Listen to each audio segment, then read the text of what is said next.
اپنی بیوی کو 5 موقعوں پر کبھی اکیلا مت چھوڑنا، ورنہ بیوی تو کیا اللہ تبارک و تعالی بھی تم سے ناراض ہو جائے گا اور تم اللہ کی رحمتوں سے محروم رہو گے۔ بسم اللہ الرحمن الرحیم۔ میرے اسلامی بھائیوں، آج کی اس معلوماتی ویڈیو میں آپ کو بتائیں گے کہ وہ کون سے 5 موقع ہیں کہ جن میں اپنی بیوی کو اکیلا نہیں چھوڑنا چاہیے۔ لہٰذا آج ہی اپنے گھروں میں جا کر اپنے بھائیوں کو بتائیں اور تمام مسلمان بھائیوں اور رشتہ داروں کو یہ جا کر ضرور بتائیں تاکہ وہ ایسی غلطی کرنے سے بچ جائیں۔ ناظرین محترم اور پیارے اسلامی بھائیوں، ہر عورت کی زندگی میں چند ایسے مواقع آتے ہیں کہ جب ایک بیوی کو اپنے شوہر کی موجودگی اور سپورٹ کی سب سے زیادہ ضرورت ہوتی ہے۔ یہ وہ لمحات ہوتے ہیں جب ایک عورت جذباتی، جسمانی اور ذہنی طور پر کسی بہت ہی مشکل وقت سے گزر رہی ہوتی ہے اور وہ چاہتی ہے کہ اس وقت میں اس کا شوہر اس کے ساتھ ہو۔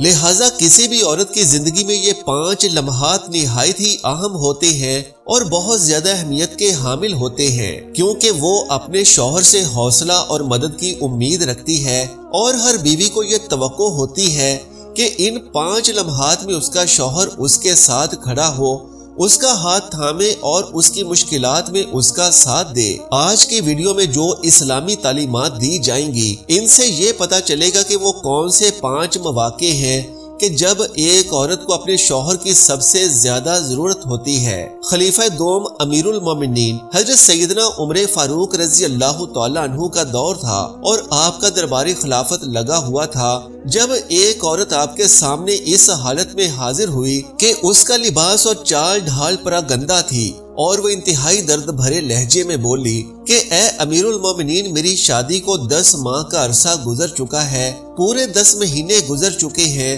لیکن ان 10 مہینوں میں مجھے کبھی بھی یہ احساس نہیں گزرا کہ میں واقعی شادی شدہ ہوں اور حقیقت میں میری شادی ہو چکی ہے۔ میرا شوہر میرے لیے صرف نام کا ہی ہم سفر ہے، لیکن حقیقت میں اس دوران میری زندگی میں جو بھی مشکل اور مصیبت آتی رہی، اس نے میرا کوئی ساتھ نہ دیا، وہ کسی معاملے میں میرا ساتھ نہیں دیتا۔ میں اس وقت حاملہ ہوں اور 8 ماہ مجھے یہ بوجھ اٹھائے ہوئے ہو چکے ہیں، لیکن اس حالت میں بھی میرا شوہر میرے حالات سے بالکل بے خبر ہے اور میری تکالیف کی شدت کا یہ عالم ہے کہ رات رات بھر تکلیف اور درد سے بے چین رہتی ہوں۔ میرے شب و روز نئی نئی مشکلات اور مصیبتوں میں گزرتے ہیں، لیکن میرے بے حس شوہر نے کبھی بھی آج تک میرا حال تک نہیں دریافت کیا۔ اے امیر المومنین، آپ ہی بتائیے کہ کیا میرا اپنے شوہر پر کوئی حق نہیں؟ یا حضرت میں نے اپنی ماں کو اپنی آنکھوں کے سامنے مرتے ہوئے دیکھا، میرے بھائی بہت ہی زیادہ غریب ہیں،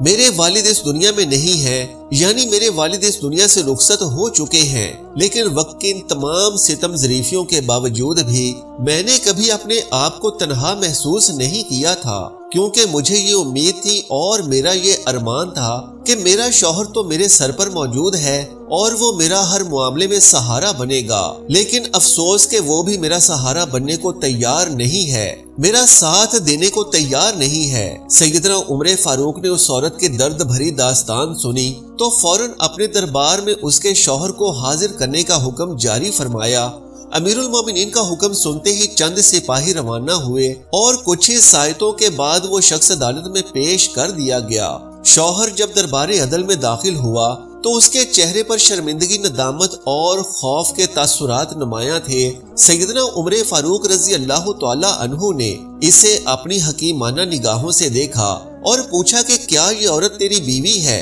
اس نے جھک کر عاجزی سے جواب دیا کہ جی ہاں حضرت، یہ میری ہی بیوی ہے۔ سیدنا عمر فاروق نے عورت کی جانب اشارہ کرتے ہوئے فرمایا کہ اے خاتون اسلام، جو کچھ تو نے مجھے سنایا ہے اپنا وہی درد اپنے خاوند کے سامنے بھی بیان کرو، یعنی جو باتیں مجھے ابھی تھوڑی دیر پہلے بتائی ہیں وہی کہانی ابھی اپنے شوہر کے سامنے بھی بیان کرو۔ امیر المومنین کا یہ حکم پا کر اس عورت نے پھر سے وہی ساری داستان سیدنا عمر اور اپنے شوہر کے سامنے بیان کی۔ سیدنا عمر رضی اللہ تعالی عنہ نے اس عورت کی یہ داستان سن کر اس کے شوہر کو مخاطب کرتے ہوئے فرمایا کیا تمہاری بیوی سچ کہہ رہی ہے؟ شوہر نے بھرپور شرمساری کے عالم میں اپنا سر جھکاتے ہوئے اعتراف کیا، جی ہاں حضور، یہ سب کچھ سچ کہہ رہی ہے کہ میں نے واقعی میں اس کے ساتھ بہت زیادہ غفلت برتی ہے۔ یہ سنتے ہی سیدنا عمر فاروق رضی اللہ تعالی عنہ کا چہرہ غصے اور جلال سے بھر گیا، لیکن اس کے باوجود ان کا لہجہ حکمت سے بھرپور تھا۔ آپ نے شوہر کو مخاطب کرتے ہوئے فرمایا کہ پھر تم اس کا خیال کیوں نہیں رکھتے، اور کیا تمہیں اس بات کا احساس نہیں ہے کہ یہ عورت تمہارے نکاح میں ہے اور اس کی دیکھ بھال کرنا تم پر واجب ہے؟ سب سے اہم بات تو یہ ہے کہ یہ حاملہ بھی ہے اور 8 ماہ سے تمہارے بچے کو اپنے پیٹ میں رکھے ہوئے ہیں۔ کسی بھی عورت کی زندگی میں یہ وہ لمحات ہوتے ہیں کہ جب ایک عورت کو اپنے شوہر کی توجہ کی سب سے زیادہ ضرورت ہوتی ہے، اور اگر تم اس کی ضروریات کو پورا نہیں کرو گے اور اس کا سہارا نہیں بنو گے تو تمہارا یہ عمل اللہ کے ہاں تمہارے لیے بڑی گرفت کا سبب بنے گا۔ سیدنا عمر فاروق رضی اللہ تعالی عنہ نے اس خاتون کی جانب رخ کر کے فرمایا کہ یہ شخص 10 ماہ تک تمہارا خیال نہیں رکھ سکا، اب اس کی سزا یہ ہے کہ جو بھی تم چاہو اس سے اس کی سزا کے عوض طلب کر سکتی ہو،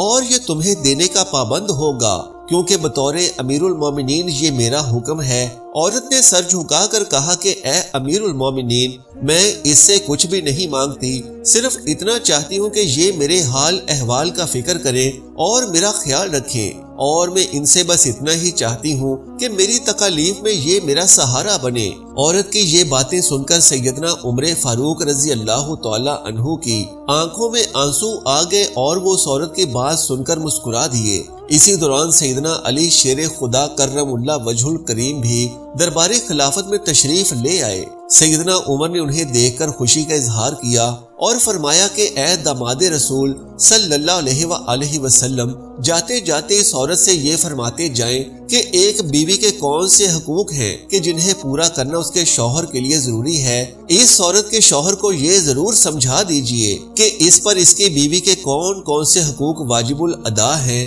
تاکہ یہ شخص آئندہ اپنی بیوی کے ساتھ ایک بہتر رویہ اپنا سکے۔ حضرت علی نے شوہر کو گہری نگاہ سے دیکھا تو سیدنا علی ابن ابی طالب رضی اللہ تعالی عنہ نے شوہر کو مخاطب کرتے ہوئے فرمایا، اے بندہ خدا، ہمیشہ یاد رکھنا کہ اپنی بیوی کو ان 5 جگہوں پر کبھی اکیلا مت چھوڑنا، کیونکہ یہ مواقع اور یہ لمحات ایک عورت کی زندگی میں بہت ہی اہم اور خاص ہوتے ہیں، اور ان لمحات میں اسے اپنے شوہر کی محبت، موجودگی اور سہارے کی ضرورت ہوتی ہے۔ اگر تم ان مواقع پر اپنی بیوی کا سب سے زیادہ ساتھ دو گے تو نہ صرف یہ عمل اس کے دل کو سکون دے گا بلکہ تمہاری زندگی میں بھی سکون اور برکت لے کر آئے گا۔ سیدنا علی المرتضی رضی اللہ تعالیٰ عنہ کے بیان پر اس شخص نے بے تابی اور بے صبری سے استفسار کیا کہ اے حضرت، جلدی بتائیں کہ وہ کون سے 5 مواقع ہیں جب بیوی کو اکیلا نہیں چھوڑنا چاہیے۔ تو حضرت علی رضی اللہ تعالیٰ عنہ نے گہری نظر سے اس کی جانب دیکھا اور فرمایا،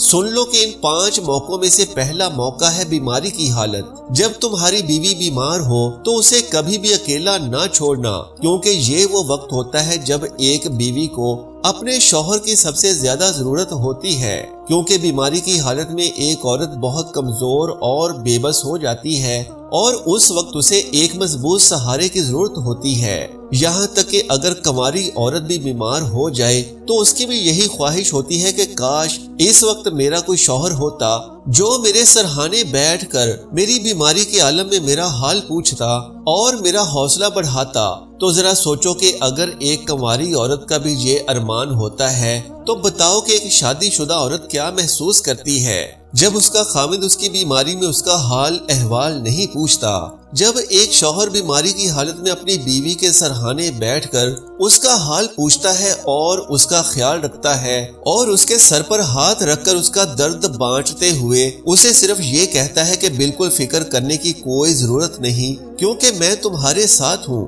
تو اس کا یہ جملہ اس کی بیوی کے دل کو اس قدر سکون دیتا ہے کہ اس کی آدھی بیماری ویسے ہی ختم ہو جاتی ہے۔ شوہر کی اس وقت کی محبت بیوی کو اپنی بیماری میں حوصلہ فراہم کرتی ہے اور اسے اپنی تکلیف اور بیماری سے مقابلہ کرنے کی طاقت مل جاتی ہے۔ حضرت سیدنا علی المرتضی شیر خدا رضی اللہ تعالیٰ عنہ نے فرمایا کہ اے شخص، یاد رکھنا کہ دوسرا موقع وہ ہے جب بیوی کو عزت دینے کا وقت آئے، اسے مقام دینے اور اس کی خوبیاں بیان کرنے کا وقت آئے تو ایسے وقت پر کبھی بھی پیچھے مت ہٹنا، بلکہ اپنی بیوی کی عزت کو بڑھانے کے لیے آگے آنا۔ یاد رکھو کہ جب ایک شوہر اپنی بیوی کی خوبیوں کو سب کے سامنے بیان کرتا ہے، اس کی تعریف کرتا ہے اور اسے عزت دیتا ہے، تو وہ عورت خود کو دنیا کی سب سے زیادہ طاقتور اور قابل فخر عورت محسوس کرتی ہے، اور یہ عزت و محبت اس کے دل میں اپنے شوہر کے لیے مزید عزت و احترام پیدا کرتی ہے۔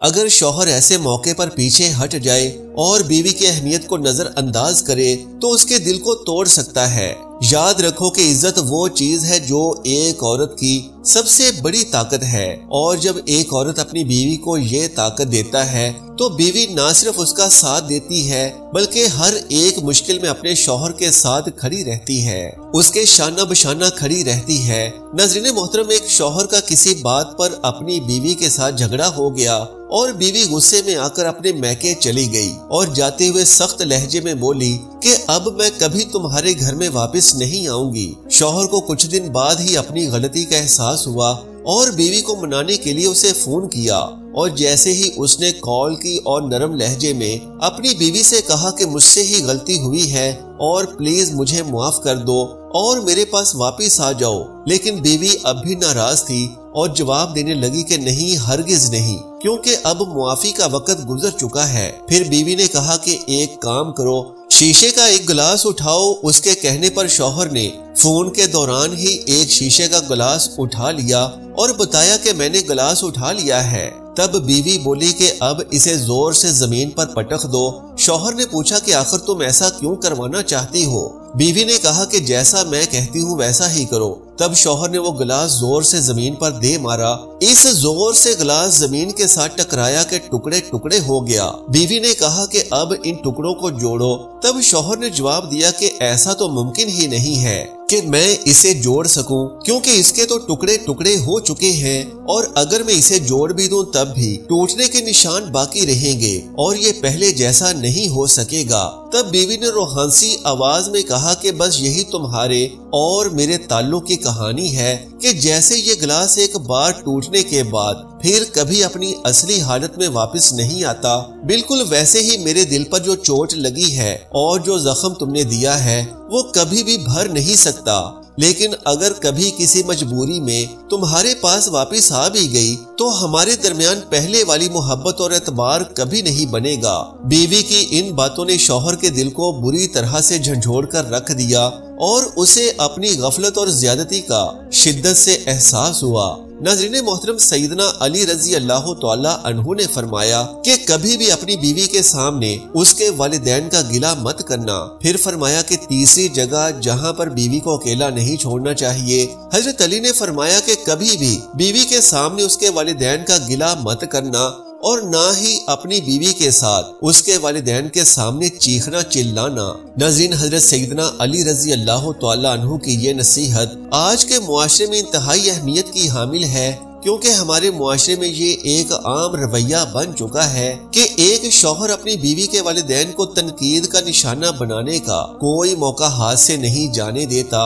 ان پر طرح طرح کے الزامات لگاتا ہے کہ جس سے نہ صرف بیوی کی دل آزاری ہوتی ہے بلکہ رشتوں میں بھی دراریں پڑتی ہیں۔ اسی طرح سے بیوی کے والدین کے سامنے اسے نیچا دکھانا اور بیوی کی ڈانٹ ڈپٹ کرنا بھی ایک ایسا عمل ہے کہ جو نہ صرف بیوی کی عزت نفس کو مجروح کرتا ہے بلکہ اس کے دل میں اپنے شوہر کے لیے بھی نفرت پیدا کرتا ہے۔ اور جان لیجئے کہ انہی رویوں نے ہمارے معاشرے میں بے شمار گھروں کو تباہ و برباد کر دیا ہے کہ جہاں محبت، اعتماد اور احترام کی جگہ بے اعتمادی اور نفرت نے دلوں میں گھر کر لیا ہے۔ یاد رکھیں کہ بیوی ایک بیٹی بھی ہے، اور جب اس کے والدین کو نشانہ بنایا جاتا ہے تو تو یہ اس کے لیے دوہری اذیت کا باعث بنتا ہے۔ ہمارے معاشرے کو یہ بات سمجھنے کی ضرورت ہے کہ بیوی کو عزت و احترام دینا اور اس کے والدین کے بھی عزت کرنا نہ صرف ایک شوہر کا فرض ہے بلکہ یہ ایک اچھے معاشرتی نظام کی بنیاد بھی ہے۔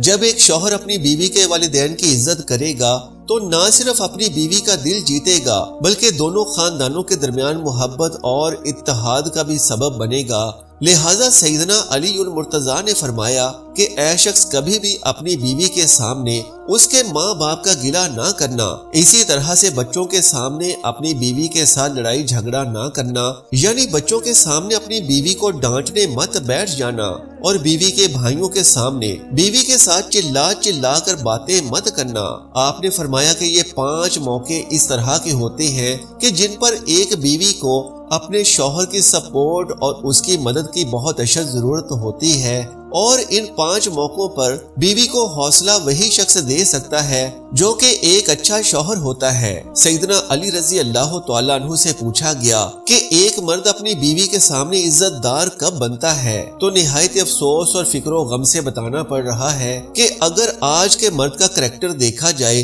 اور اس کا بغور مطالعہ کیا جائے تو معلوم پڑتا ہے کہ آج کا مرد اپنی خوبصورت بیویوں کو چھوڑ کر دوسری غیر محرم عورتوں کے پاس جانا زیادہ پسند کرتا ہے۔ جی ہاں پیارے مسلمان بھائیوں، آج کے مسلمان مرد کا یہ بہت بڑا المیہ بن چکا ہے کہ آج ہر شادی شدہ یا پھر غیر شادی شدہ مرد نامحرم عورتوں کے پاس جانا، ان کے پاس بیٹھنا اور ان کے ساتھ بات چیت کرنا بہت پسند کرتا ہے اور اس پر فخر کرتا ہے۔ لیکن یاد رہے کہ یہ کوئی فخر کی بات نہیں بلکہ گناہ کبیرہ کی بات ہے۔ غیر محرم کے سامنے رہنا، ان سے بات چیت کرنا، ان سے تعلقات بڑھانا، ان کو شہوت کی نگاہ سے دیکھنا یا ان سے اپنی شہوت پوری کرنے کی کوشش کرنا، یہ تمام نہایت ہی گھٹیا حرکات ہیں اور کبائر میں شمار ہوتے ہیں۔ ایک نوجوان کا واقعہ ہے کہ وہ اکثر عورتوں کی صحبت میں بیٹھتا تھا۔ اس کے والد نے اسے نصیحت کرتے ہوئے کہا کہ میرے بیٹے تیرا عورتوں کی محفل میں بیٹھنا اچھا عمل نہیں ہے، کیونکہ ایک عورت اور مرد کے درمیان تیسرا شیطان ہمیشہ موجود ہوتا ہے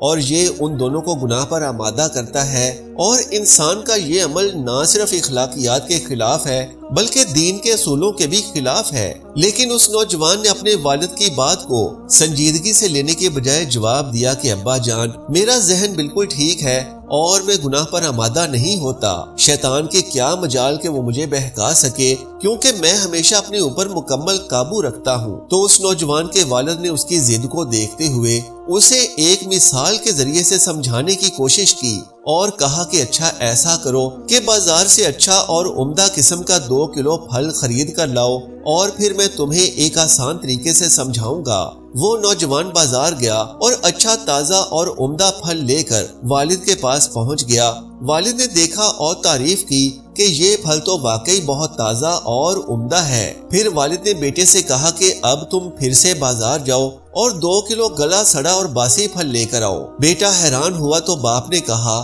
کہ جیسا میں کہتا ہوں ویسا ہی کرو۔ لڑکا پھر سے گیا اور 2 کلو باسی اور گلا سڑا پھل لے کر واپس آ گیا۔ باپ نے دونوں طرح کے پھل ایک ہی برتن میں ڈالے، انہیں مکس کر دیا اور اس برتن کو ڈھانپ کر رکھ دیا۔ صبح ہوئی تو والد نے کہا کہ اب پھلوں والا وہ برتن لے کر آؤ۔ بیٹا وہ برتن لے کر آیا۔ جیسے ہی اس کے اوپر سے کپڑا ہٹایا گیا تو انہوں نے دیکھا کہ تازہ پھل بھی باسی پھلوں میں پڑے پڑے باسی ہو چکا تھا۔ تب باپ نے اپنے بیٹے کو نصیحت کی کہ دیکھو بیٹا، تازہ اور اچھا پھل تمہاری نیکیوں کو ظاہر کر رہا تھا، جبکہ باسی اور گلا ہوا پھل تمہارے گناہوں کو۔ لیکن جب تم اپنے نیک اعمال کو برے اعمال کے ساتھ گڑبڑ کر دو گے اور نیک اعمال کی حفاظت نہیں کرو گے تو تمہارے نیک اعمال بھی برے اعمال کی طرح گلے سڑے اور خراب ہو جائیں گے۔ تمہارا عورت کے پاس بیٹھنا دراصل تمہارے اچھے اور نیک اعمال کو گندا کرنے کا سبب ہو سکتا ہے، کیونکہ ایک مرد کا عورتوں کی صحبت میں رہنا اور ان سے ملنا جلنا مرد کے دل میں نفسانی خواہشات پیدا کرنے کا باعث ہوتا ہے، اور جب ایک انسان کے دل میں نفسانی خواہشات ابھرتی ہیں تو وہ انسان اپنے ہاتھوں سے اپنی تباہی اور بربادی لکھ دیتا ہے۔ نبی کریم صلی اللہ علیہ وآلہ وسلم نے بیویوں کے ساتھ حسن سلوک اور نرمی برتنے کی سختی سے تاکید کی ہے۔ بیویوں کے ساتھ برا سلوک کرنے کی مذمت کی گئی ہے اور انہیں محبت، عزت اور انصاف کے ساتھ رکھنے کا حکم دیا گیا ہے۔ رسول اللہ صلی اللہ علیہ وآلہ وسلم نے فرمایا خیرکم خیرکم لی اہلہ وانا خیرکم لی اہلی بحوالہ سنن ترمذی، یعنی تم میں سے سب سے بہترین وہ ہے جو اپنے گھر والوں خصوصاً اپنی بیوی کے ساتھ بہترین سلوک کرے، اور میں اپنے گھر والوں کے ساتھ تم سب سے بہترین ہوں۔ اس حدیث مبارکہ سے واضح ہوتا ہے کہ نبی کریم صلی اللہ علیہ وآلہ وسلم نے گھر کے افراد خصوصاً بیوی کے ساتھ حسن سلوک کو اعلیٰ اخلاق کی نشانی قرار دیا ہے۔ آپ صلی اللہ علیہ وآلہ وسلم نے اپنے عمل کے ذریعے ایک بہترین شوہر ہونے کا عملی نمونہ پیش کیا اور بیویوں کے ساتھ محبت، شفقت اور احترام کے ساتھ پیش آنے کی تاکید کی۔ نبی کریم صلی اللہ علیہ وآلہ وسلم نے بیویوں کے ساتھ سخت رویہ اپنانے یا انہیں تکلیف دینے سے بھی منع فرمایا۔ آپ صلی اللہ علیہ وآلہ وسلم نے فرمایا عورتوں کے بارے میں اللہ سے ڈرو کیونکہ وہ تمہارے ماتحت ہیں، بحوالہ صحیح مسلم۔ بیوی کے ساتھ برا سلوک کرنے والے شوہر کو چاہیے کہ وہ نبی کریم صلی اللہ علیہ وآلہ وسلم کی ان احادیث کو یاد رکھے اور اپنی اصلاح کرے۔ ایک شوہر کی ذمہ داری ہے کہ وہ اپنی بیوی کو عزت دے، اس کے ساتھ محبت کرے اور اسے دینی اور دنیاوی دونوں معاملات میں سہارا دے۔ برا سلوک اللہ کی ناراضگی کا سبب بن سکتا ہے، جبکہ حسن سلوک جنت کے قریب کر دیتا ہے۔ اللہ تبارک و تعالیٰ سے دعا ہے کہ نیکی کی بات کو سننے، سمجھنے اور اس پر عمل کرنے کی طاقت و توفیق مرحمت فرمائے۔ میرا سنانا اور آپ کا سننا اپنی بارگاہ میں قبول و منظور فرمائے، آمین یا رب العالمین۔ جزاک اللہ خیرا کثیرا۔ اللہ ہم سب کا حامی و ناصر ہو۔